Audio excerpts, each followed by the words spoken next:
This game features the Steamroller 2015 Fire Sport scenario. Fire Sport scenario features Kill Box. You can dominate the friendly flag for 1 control point. You can control the enemy flag for 1 control point, or dominate the enemy flag for 2 control points. The enemy objective is destroyed or removed from play, as also worth 1 control point. The first player to earn at least 5 control points wins the game. Greetings, this is Iron Lich W, and this week I decided to bring a 50-point Witch Coven list. The Witch Coven list does meet the requirements for Tier 2 of Auguries of War, in that Tier 1 I get an additional unit of Soulhunters if I have all the restricted models, or if I choose from the restricted models. In Tier 2, Soulhunters gain the benefit of starting with a soul if I have Darragh Wrathe in my list. Furthermore, I have this list based upon the fact that it can hit accurately with the majority of the jacks or the units being able to reach Mat 8 through spell charging or other abilities. I decided to take the Arcane Wonder object with this list because I know that during certain times I can end up swapping out Infernal Machine or Occultation or some other non-offensive upkeep spell. And I'm hoping that the Arcane Wonder object will go ahead and help me with this in case I lose a Skarlock. Hello everybody, Taodark here. This week I'm going to be playing a Tier 3 Elemental Evolutionaryism Calandra list in practice for TempleCon. I'm running Runes of War for the Tiers tournament and they needed a secondary list with potential Cryx capacity to it, so I decided to go with Elemental Evolutionaryism. So I've asked to play in a Cryx matchup against Iron Lich W to see if this list has potential, if there's any tweaking I need to do before TempleCon. The list actually produces a lot of initial ranged damage from the light beasts, especially because they're a point cheaper. And then I start with Fury already on the stone, which helps. For the list objective, I went for Fuel Cache on this one, just as a default. I'm still trying to find out which one's the best one, but ideally I'm actually looking at, in future lists, to use Effigy of Valor to provide me an obstruction to hide behind, since I don't have Janissa in this list because she's in Runes of War, or potentially Bunker as a default. For troll deployment, my opponent gave me the right side of the board, mostly because I believe he wants to use the wall that is just outside of his zone as a potential place to go behind. There is Kobox in this mission, so I'm not sure exactly where that wall falls in that 14. I think it might be the furthest bottom portion of the wall is actually just outside, that they could toe the wall if they need to. I'm actually content with this side of the board due to the fact that if my opponent had 10 inches on his deployment zone, he would be able to actually get to the edge and toe the hill with his Kraken, and a Colossal that can use a hill's height advantage to see over medium base models provides a real concern for my stone unit and for Calandra. So I pre-deployed Kraken in the middle of the board with the Witch Coven set up right next to him. My plan is to have the Witch Coven follow Kraken around, since their feet can actually protect him, since it doesn't actually give him stealth. I want to put the faster elements of my army on the sides, so the Soul Hunters on the right, the Blood Witches on the left. Because both units generally use their portal to get where they're going to go, it kind of forces my opponent to decide whether he wants a stone on the right or left, if he really wants to get rid of any one of those units. I deploy the Scrap Thralls on the far right, hoping that they'll go unnoticed. Generally Scrap Thralls are low priority, and if they get through, they will end up attacking the objective. As it comes for my advanced deploys, the entire list of the beasts get to advanced deploy, and I'm going to set the Storm Trolls across from the Satyxis Blood Witches so that they can E-leap into them, and then the Slags are going to go after the Kraken.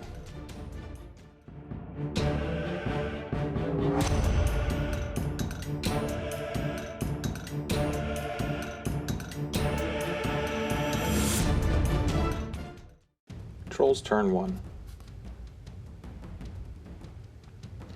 So I'm starting the game out, and for the most part my list is going to run as you normally do in a turn 1 scenario. Since my opponent has deployed the Soulhunters on the left flank, I am going to have to use my stone sort of central slash leftish to allow me to shut off their incorporeal. I've had too many times where I've had the Soul Hunters run through my lines due to the incorporeal, and I don't want to have that continue for this game. For the most part, the Rune Shapers are going to be playing assist for the Warders on the right-hand side. When I get the Satyxis Raiders into my line, I'm going to have to see about using the Rune Shapers Tremor ability to knock down Warders. If I can get the Warders in a position where the Satyxis Raiders go after them, their POW, even with Gang, doesn't necessarily one-shot Warders, or 2 or 3-shot Warders in some cases, especially ones that are battle-driven under stone. So if I can engage the Satyxis Raiders with the Warder Wall, have the Rune Shapers apply some Tremors or some Rock Hammers to knock things down, the high defense doesn't really become an issue for me. And then I just end up using the other Warder unit to deal with the Soul Hunters and have the stone turn off their incorporeal so that I can actually do work to them. A charging Warder shouldn't have any troubles taking out a Soul Hunter. So really that leaves the Beast to deal with the Kraken and potentially do some damage on the Witch Coven.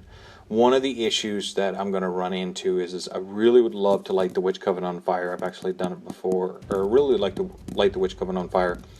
But it's a scenario where their feet is really going to be problematic.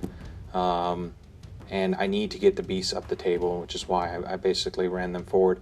I baited out the Pyre Troll in front because I want to save my Slag Trolls for the Kraken and my Storm Trolls for the Blood Witches. So of the 5 beasts that I have, the Pyre Troll is not as strong of an option. I mean, ideally lighting things on fire is great, especially the Blood Witches, but I would rather rely on the Electro Leaps to just bounce around inside the Blood Witches ranks. For Cryx turn 1, I see that my opponent has advanced deploy all his beasts, and he has moved them up. So right away, I'm thinking that has a lot of beasts, and he's probably going to try and do a lot of damage, especially the Storm Trolls. And I'm thinking, I'm just allocate 3 out to the Kraken, no one else gets any focus. I'm going to have the Kraken do as much shooting into one beast as possible. I end up activating the Skarlock Thrall first, and then running both of them just to get them out of the way. Then I activate the Soul Hunters and have them run. Because they're as fast as they are, they're able to give out a good threat range. And if they get the chance, they'll charge the objective, or they will charge one of the beasts. And they need to get rid of as many of those. The Helldiver advances and burrows. And then Darragh Wrathe advances and does Beyond Death to give additional protection to the Soul Hunters, even though nothing's in range at the moment. The Siren then activates and runs, and then the Skarlock advances and puts Occultation on the Soul Hunters, so my opponent doesn't shoot them off the board on the first round of shooting. Selena activates, and then she puts Infernal Machine on the Kraken, and then she advances. Then the Egregore advances, as does Morgan.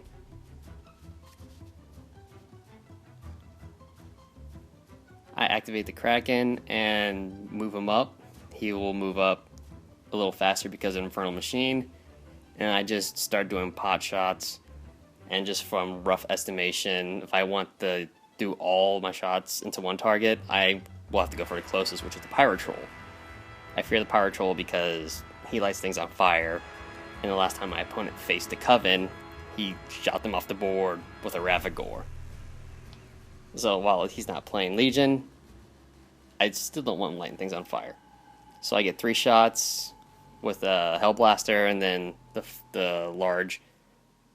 Alright, 3 shots with a Flayer, and then 1 shot with the Hellblaster, and I decide to take all the shots into the Pyre Troll since he's the closest.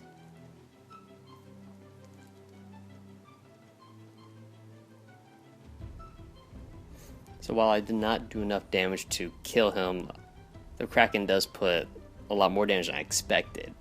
He's able to hit the Flayer without boosting a lot more than I thought, so I was happy for that. So at this point I'm thinking I might be able to knock out a light war beast before he does anything. But once I start knocking out systems on the Pyre Troll, I'm feeling a little pretty good.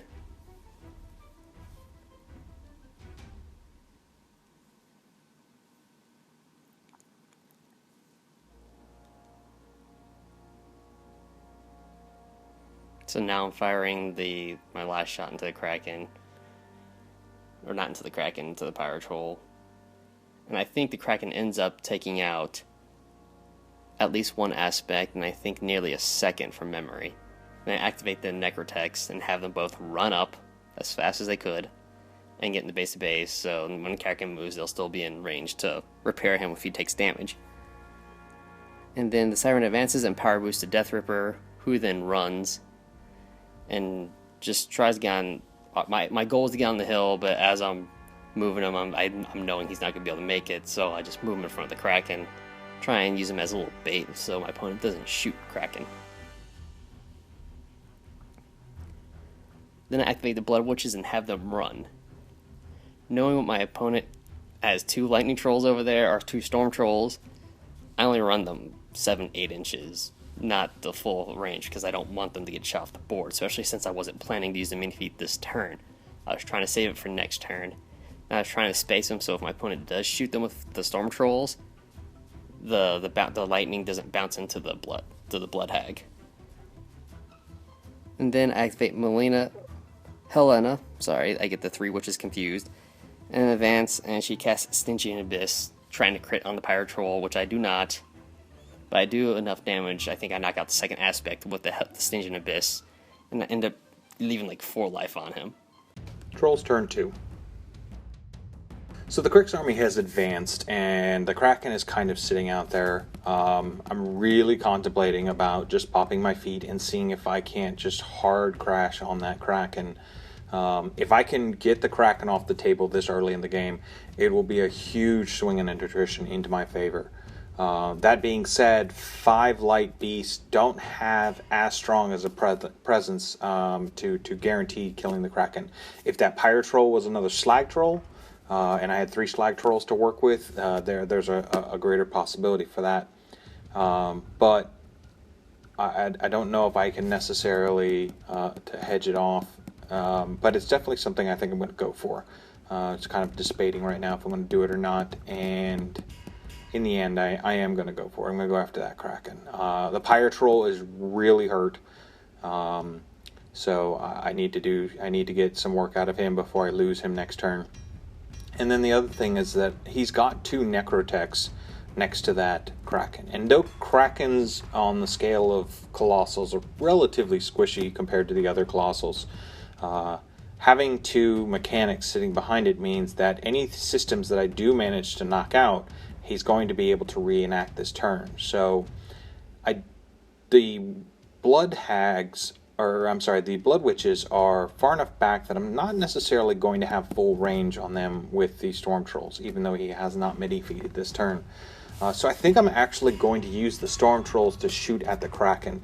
Again, I'm adding to that damage to the Kraken, trying to really force a hard damage count onto the Kraken's boxes, but also because I'm hoping that the Electroleaps into the Kraken, or from the Kraken, will be able enough to knock those 2 Necrotechs off, so that way I don't have to worry about them repairing, so that the amount of damage that I get out of this feat turn doesn't get negated by 2 Necrotechs. So I'm looking at the Storm Trolls to remove the Necrotechs, to swing that Kraken's destruction even further into my favor. So she's going to go ahead and advance up. She's going to pop feet. She's going to put Starcross down. She's got Bullet Dodger on her, and I think she's naked, actually. I don't think she has any Fury on her at this point, or if she does, she only has 1. But basically what I'm doing is I'm using the elevation of the hill, Bullet Dodger, and then just her natural 14 defense to try and spike up the damage so that if he does take shots at her with his Unicorn Cannon or with the Underslung gun, that he's going to have high defense under Starcross to deal with. And if I can knock out the gun, then even better. So the Slag Trolls are advancing. Under feet, I get 2 shots. There are going to be 3 dice on damage to boost because of the fact that the Kraken is not a living model. So I'm going to get that corrosion bonus.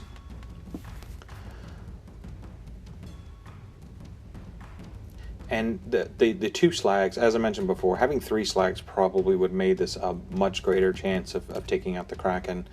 Honestly, I don't see the Kraken that often in Cryx lists, so when I was designing this as a Cryx list, I really didn't think about taking out Colossals. It's definitely something I'm going to have to think about. There's no heavy in this list, so a Colossal in this list, a Colossal against me with no heavy to counter it does become a bit of an issue.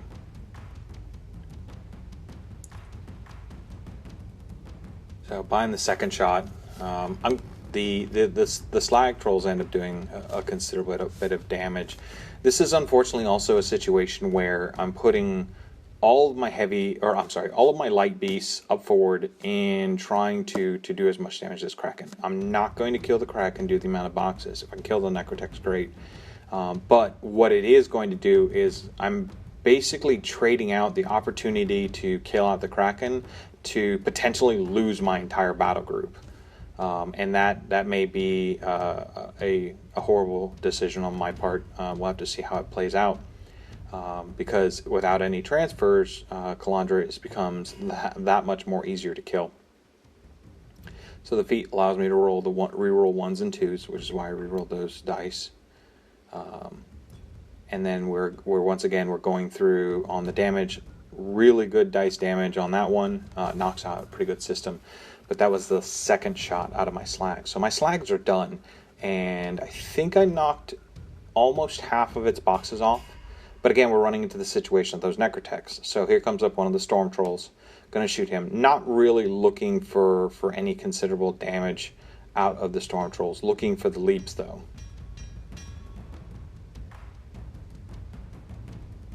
Unfortunately, because the Necrotechs are on either side, the single leap, or the leaps will hit a Necrotech and then are going to bounce off. So I boost, I kill one Necrotech, yay, I achieve that advantage. And then it bounces off towards the Soulhunter.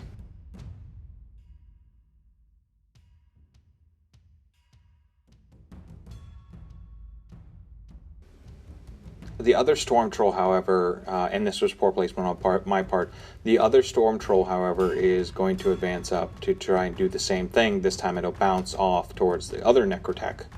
And again, do the same concept of hit the Necrotech through an E-leap and then boost the damage on it. But upon the advance of 5 inches, I come to the realization of crud. I am nowhere near within 8 of that Kraken.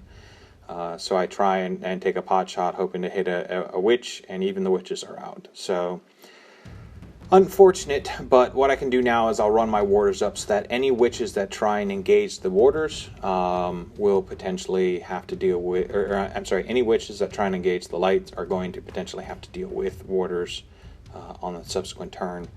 Ideally, I want to keep the stone over by the middle for the soul hunters when they come flanking in. But if I need to advance to the right in order to turn off the Witch Incorporeal, I can do that as well.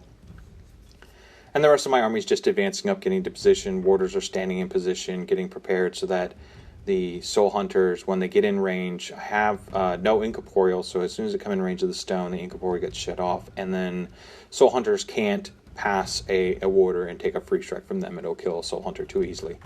So basically I'm just setting the warders up and lining up their melee arcs so that they can't get past to get behind the Slag Troll or even further and to get into my my stone unit. And here I'm activating the almost dead Pyre and trying to get anything out of that.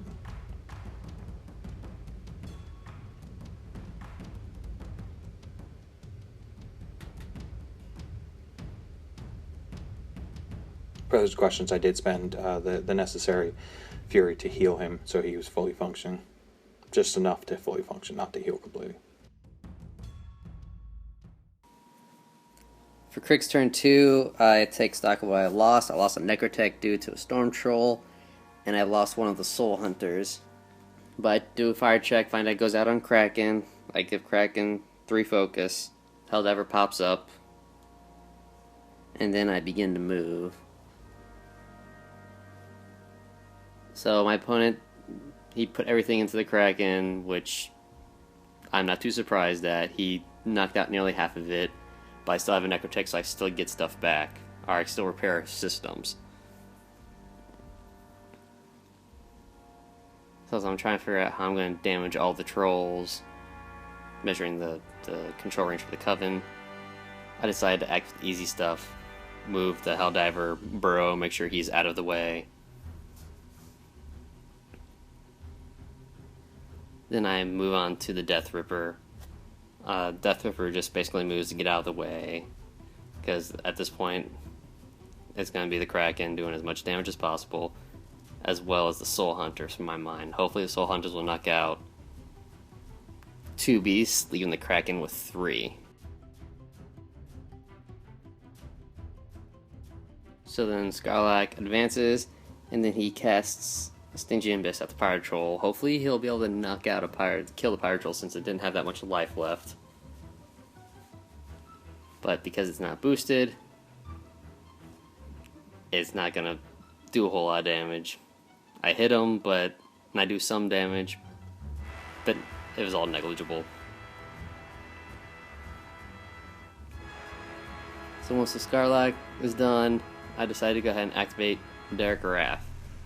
I moved him as much as I could, realized I boxed him in, and I do Death Ride to give the Soulhunters a little more distance, make sure that they can get to the Light War Beasts.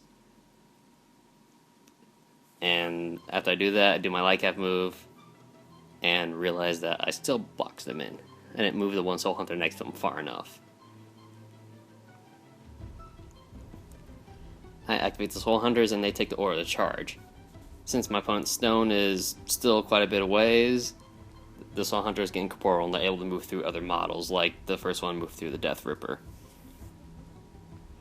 So I charge one Soulhunter into a Pyre Troll, then I charge 2 into a Slag Troll, getting all their attacks, and then the fourth one I charged, he'll only get 1 attack on Pyre Troll. Unfortunately, all of them will be in range of my opponent's Stargaze, which is roll an extra die and drop the highest, and it protects the Pyre Troll from the charge attack from the first Soulhunter, but he hits with his other attacks and is able to kill the Soulhunter.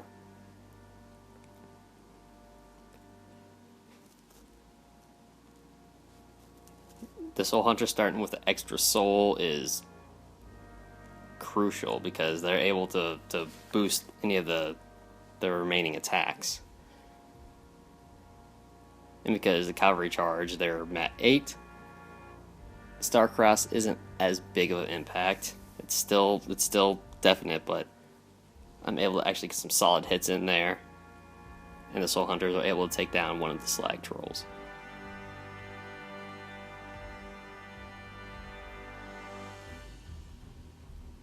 However, in the process, I have 2 Soulhunters that now have corrosion because they hit the Slag Troll and didn't kill it the first time. So I go ahead and allocate out my souls and proceed to move all the Soulhunters back with the Light Cav moves.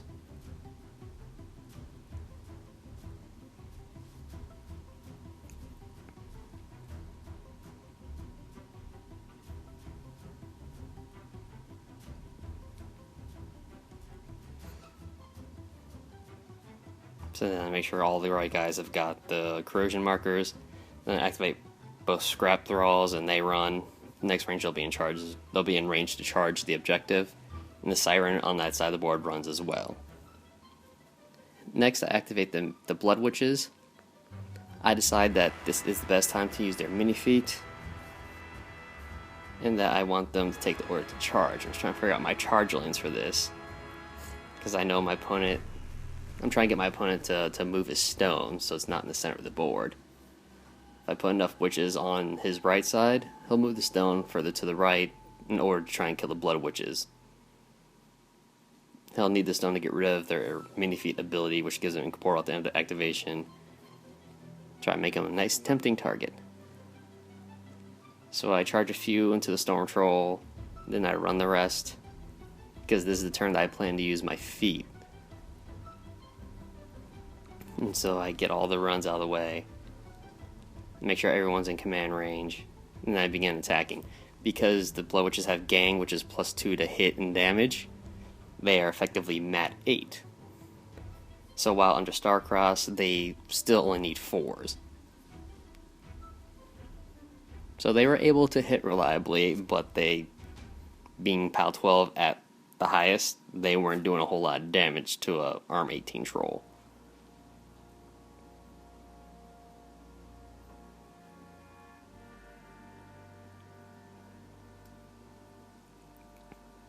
Now I want them to do some damage to Storm Troll, that way I can soften it up.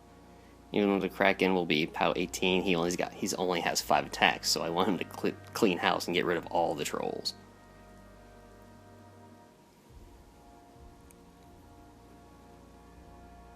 So the Blood Witches were able to knock out an aspect on the Storm Troll that's on the far side. Then I take the Necrotech, have him move up slightly to repair the Kraken. I pass the check and repair 5 damage boxes. I didn't move the Necrotech up all the way because I didn't want him blocking the Kraken once he started moving.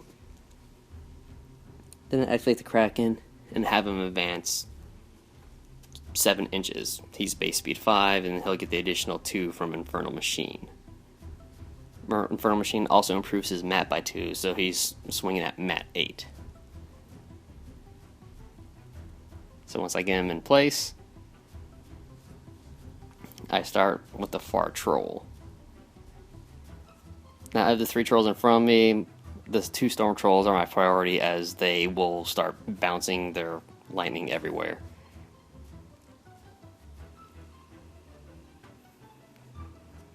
So I first take out the far troll, the one that has a system knocked out of it,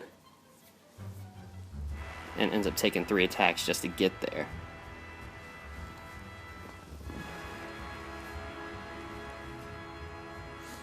But once he kills him, the Kraken gets a corpse token, which improves his strength of his Hellblaster as well as his melee attacks by 1. And so I buy the remaining attacks on the second Storm Troll.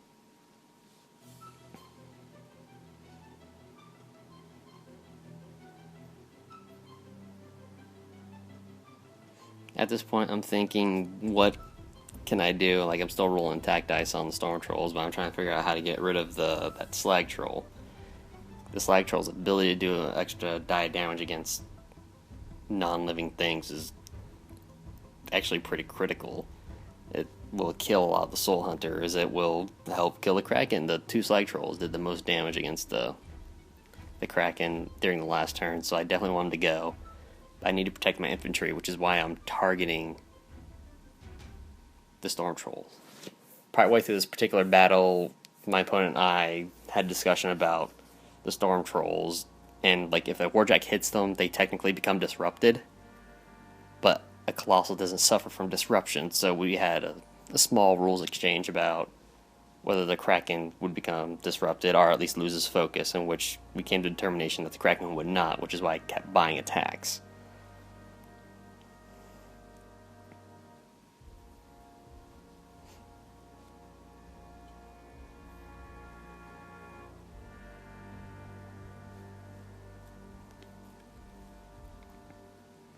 So I got rid of 2 of the 3 trolls I was wanting to, which was fine with me. And then activate Siren to try to charge the Slag Troll just to keep him in place, and failed to charge horribly. Maybe if I had somehow increased her speed to like 9 inches, it would be in range. But, slight exaggeration, I was far short. After Siren fails, I activate Selena behind the cover, and she advances and pops feet. Then the Egregore activates and runs as far as it could, make sure I get as much of the troll army in its feet. The feet of the Witch Coven reduces the line of sight of my opponent's models to 5 inches, and drops the mat and wrap by 2.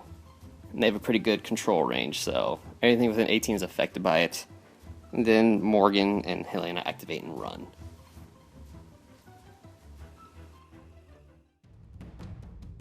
Trolls, turn 3.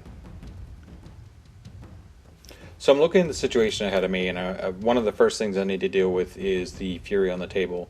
One of the unexpected outcomes of the Kraken killing a light beast is the fact that it's removed from play, which means that the Fury is not removable for my caster. So I'm already starting down on Fury. I can pull. I had one transfer already. I had 3 on the Slag Troll so that I can pull off. Puts me at 4, so I need to get those last 3 to put me at 7. Because I'm expecting between Starcross and some other things that I want to do that I'm going to need plenty of Fury and transfers for the following turn. I need to take care of the Kraken, so that's definitely one thing I'm going to have to focus on. I'm hoping the Slag Troll may be able to pull that off for me. I've got some whelps that can heal him to make him functional.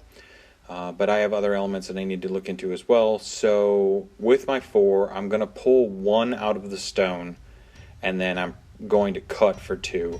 Ideally, I could have pulled 3 out of the stone and left it with just enough to trigger 1 activation. But I want to make that bubble for the Soulhunters a little bigger so that they can't pull off any sort of hinky shenanigans at the very front when I push things like my warders forward. So I need to leave some on the stone, but I didn't necessarily feel comfortable cutting for 3. I know that seems kind of crazy, the difference between cutting for 2 or cutting for 3 on an armor 16 under the stone caster. But it's just a scenario that I've had times where my casters have actually been able to make it with that last hit point. So it's not guaranteed, but those games where the 1 hit points come through. The other thing I have to deal with in this turn is that all of my line of sights have been reduced to 5 inches. This is shooting and charging capacity. So a lot of my units that are in the back, my Rune Shapers and even my Warders to some extent, won't be able to draw line of sight to things that they want to do, be it knockdowns or engages or charges. So it's really blunting my potential of doing a lot of damage in this following turn, because I've kind of played a little too defensively, and his elements are back as well. So he's going to technically get 2 alpha strikes out of this. Last turn I lost my light trolls. I won't be able to do much in return this way, but I will be able to do something, engage things at least. So the whelps activate because they're solos. They're going to go ahead and advance up and put themselves to a position where when the Slag Troll activates, he will be able to heal off of them. And then Calandra is going to activate. She is going to put the Slag Troll's Animus onto the Slag Troll, and she's going to put up Starcross.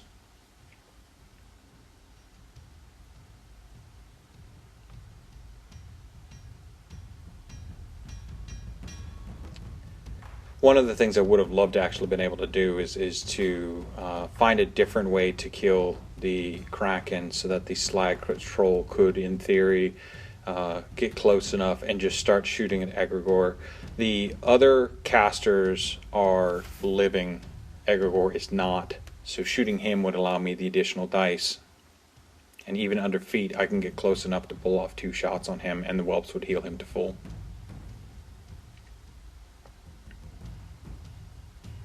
Stone activates.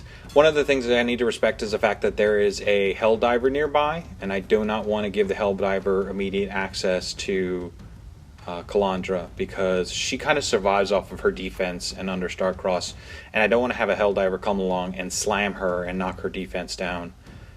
So I bubble wrap her with the Stonekeepers. Here I'm activating the Warders, determining where I'm going to go, and then using the 5-inch widget to make sure that I actually have line of sight.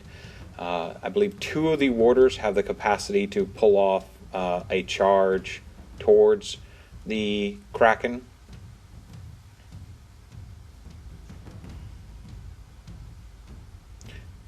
The other one attempts to charge in, and he actually goes after Satyxis. And here is where I'm basically just going for where can I see and engage. That warder has to actually just run just to engage and get them caught up. The one warder charges in on the Kraken and does manage to hit it, and does a good chunk to it out of the swing.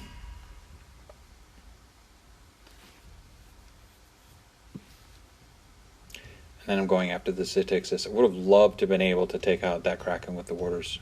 Again, freeing up the Slag Troll, but it just didn't work out in that favor. So unfortunately, it looks like I'm going to have to use the Slag Troll in order to do it.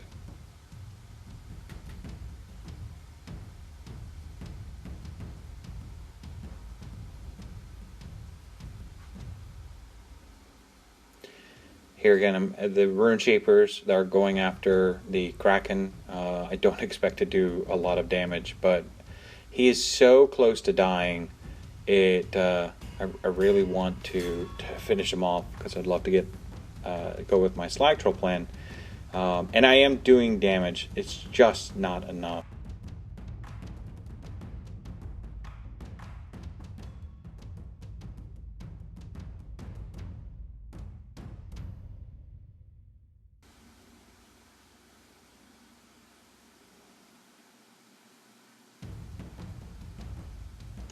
So I go ahead and activate the Slag Troll. He consumes the whelps to heal. The biggest thing about that is just trying to get enough where I am healing to reactivate him. And between 3 whelps, it was guaranteed that I was going to activate all the systems, even if I did only get one heal per whelp.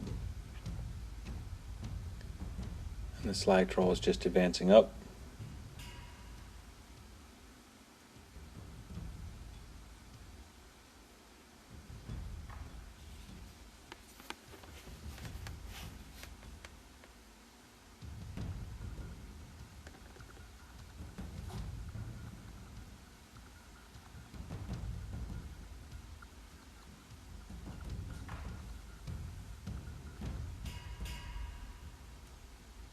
So Slag Troll goes, I'm using Calandra's rerolls to make sure that he's hitting.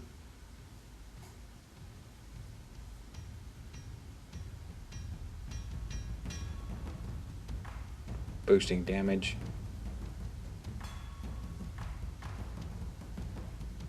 Doing 3.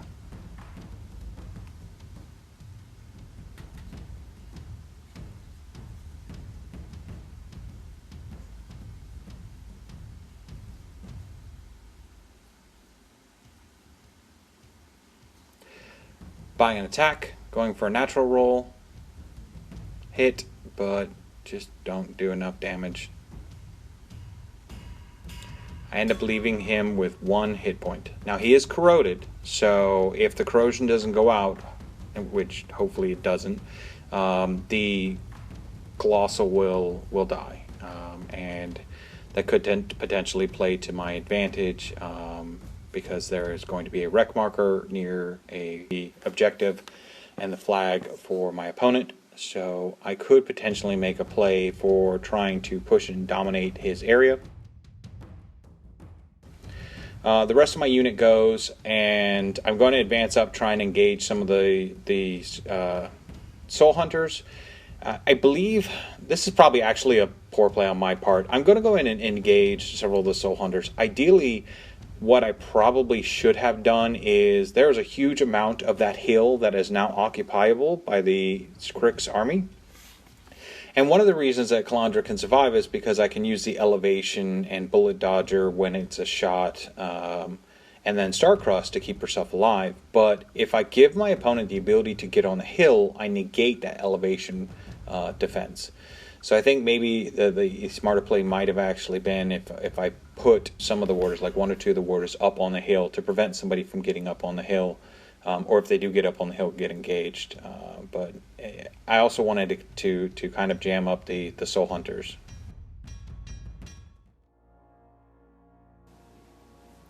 Cryx turn 3. It was a rather embarrassing turn. I lost the Kraken to a point of corrosion. That's pretty freaking embarrassing. Well, Helldiver popped up, as planned.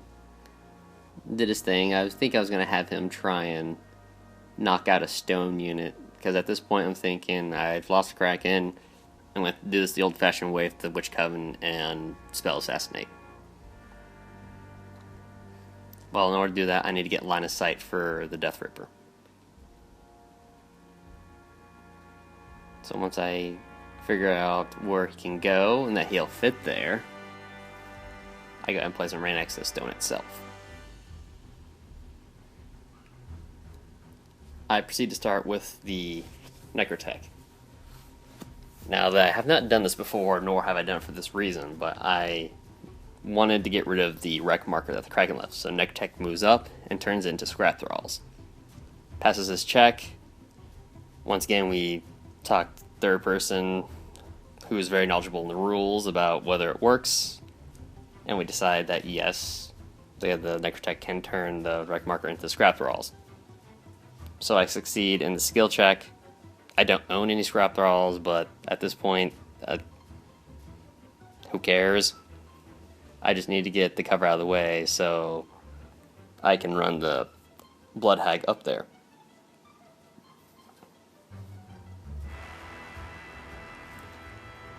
So once he does that, Siren activates and advances to power boost the Helldiver. I don't want to waste the focus to put Infernal Machine on him, so I was just going to have him boost to hit a troll.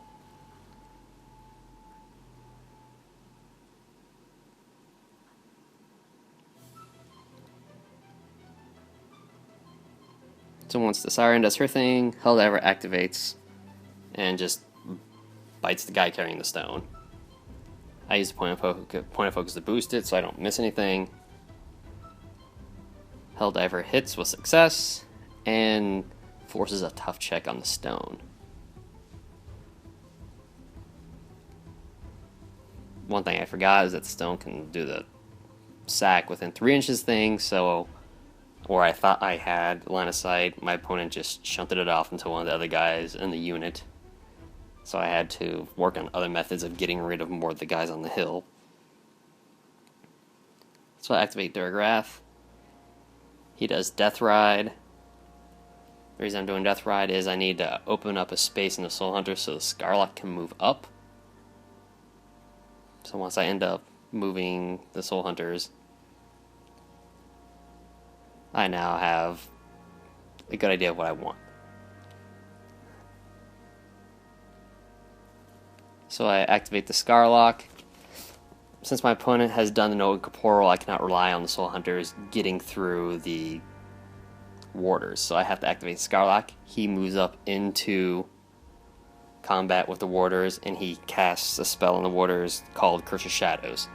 It drops their armor by 2, and it prevents them from making free strikes. So my Soulhunters, even though they don't have incorporeal, can move through and past the warders without taking free strikes, even though if the stone's taken away their incorporeal ability.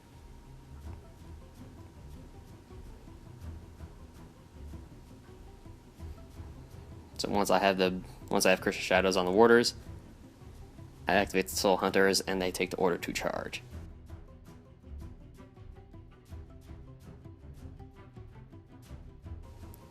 Now my opponent, he's only got 1 light war beast left. So even if I determine if I take out that last war base, even if he does have Fury on Calandra, he won't be able to transfer to anything. So before I move the first Soulhunter, I put down a proxy base to make sure I got the correct line. I charge the first one into the stone unit. Second guy goes into the stone unit, and then the remaining 2, they charge the remaining Slag Troll.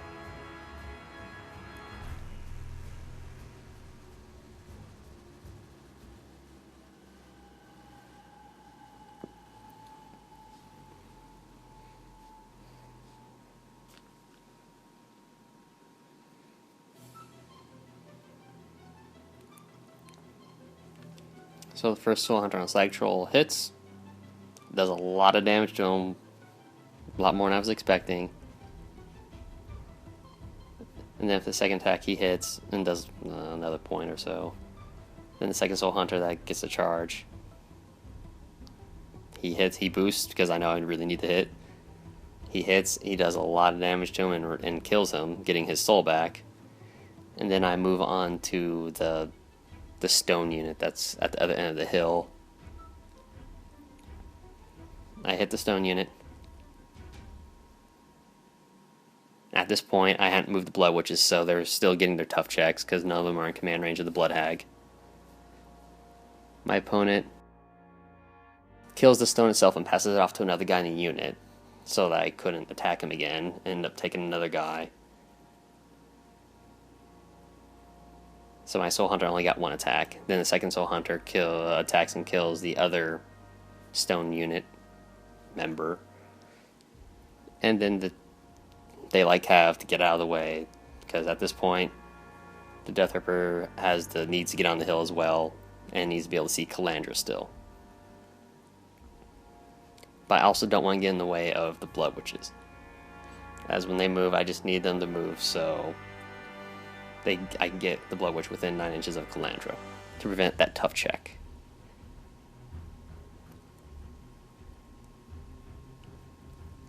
So once the Soul Hunters go, I activate the Blood Witches, and I declare a charge/run order, but I don't think I actually did any charging. I think I just ran to get people out of the way so the Blood Witch, or the Blood Hag, can get there. And I try and get her up as far as possible. And I just move on to my next activation, just in case somehow if I trigger something and some kind of Rube Goldberg machine will save my opponent. Didn't want any of that going on. So activate Siren. She advances from the far right near the middle and power boosts the Deathripper. And the Deathripper activates next and runs. Not sure I needed the focus, but you never know. So he runs up there, gets on the hill, make sure he's not engaged with a warder or anyone else, and just sits there.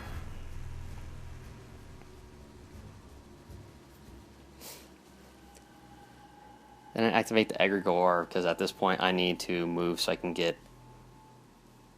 the Egregore in between all the witches, and the witches in line of sight with each other, so I can get perfect conjunction off.